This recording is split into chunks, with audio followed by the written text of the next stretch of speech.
শক্তি ক্রিয়াই বল, মাদক ছেড়ে মাঠে চল, এই স্লোগানকে সামনে রেখে মুন্সিগঞ্জে গজিরা টি-20 ক্রিকেট টুর্নামেন্টের ফাইনাল খেলা অনুষ্ঠিত হয়েছে।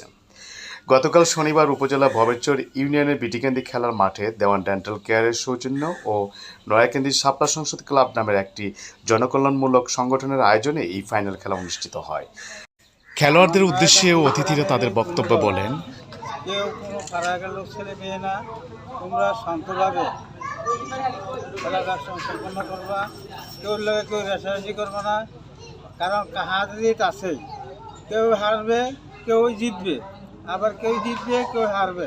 কাজেই কেউ কারোর সাথে ঝগড়া সাথে সূচনা করবো না, শান্তভাবে সুষ্ঠুভাবে যাতে খেলাটা সম্পন্ন হয় তার জন্য আমি তোমাদের কাছে অনুরোধ করি এবং আমি কায়মনো বাক্যে দোয়া করি তোমরা সুষ্ঠুভাবে খেলাটা সম্পন্ন করো। মাদকমুক্ত সমাজ থেকে দূরে আসার জন্য